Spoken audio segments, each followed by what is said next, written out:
ஆம்பளை பாவம் சும்மா விடாதடி, நல்லாவே இருக்க மாட்டேன். ஏன் மாப்பிள என்னடா காலையிலேயே குடிச்சிட்டு எங்கடா விழுந்து எந்திரிச்சு போய்கிட்டு இருக்க? போட்டேன்னு வச்சுக்க செவுள் அந்த வயிறு வந்து. இப்ப என்னடா கேட்டுட்டேன்னு என்னை அடிக்க வர்ற? சோத்துல உப்பு இல்லைன்னு சொன்னேன்டா, அடிச்சு வெளுத்து விட்டா. நம்மடா அடிப்பாங்க, எல்லாத்துக்குமே அடிக்கிறாடா.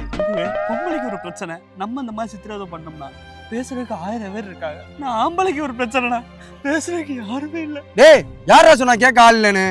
நம்ம படுற கஷ்டத்தையே படமா எடுத்து வச்சிருக்காங்கடா. வா. படம் பேர் என்னதியா? ஆண் பாவம் பொல்லாதது. படம் பேர் மாப்பிள கரெக்டா இருக்கா? இதே மாதிரிதான் மாப்பிள, கல்யாணம் முடிஞ்ச 40வது நாள்லயே பொண்டாட்டியும் தாலி போட ரொம்ப கஷ்டமா இருக்கு.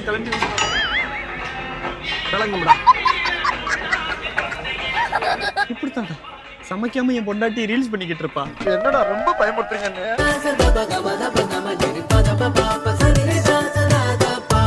சொல்லு. நான் இங்க தியேட்டருக்கு வந்தம்மா, இங்க ஆண் பாவம் பொல்லாதுன்னு சொல்லிட்டு நம்ம ரியோ அண்ணன் நடிச்ச படத்தை பார்த்தேன். இந்த படம் பார்த்ததுக்கு அப்புறம் தாம்மா உங்க சைடு எவ்வளவு கஷ்டம் இருக்கு, என் சைடு எவ்வளவு கஷ்டம் இருக்கு எல்லாமே எனக்கு புரியுது. இனிமே நமக்குள்ள எந்த பிரச்சனையும் வரக்கூடாது, நம்ம நல்ல மியூச்சுவல் கனெக்ஷன்ல இருக்கு. படத்துக்கு போனியா? யாரோட போன? படத்துக்கா? மாப்பிள்ள பவினோட வந்தம்மா. அப்ப கூட உனக்கு என்னைய கூட்டு போகணும்னு தோணல? அட்லீஸ்ட் என்கிட்ட சொல்லிட்டு போகணும்னு கூட உனக்கு தோணல? இனிமே உன் கூட எல்லாம் என்னால சேர்ந்து வாழ முடியாது, டிவோர்ஸ் தான்.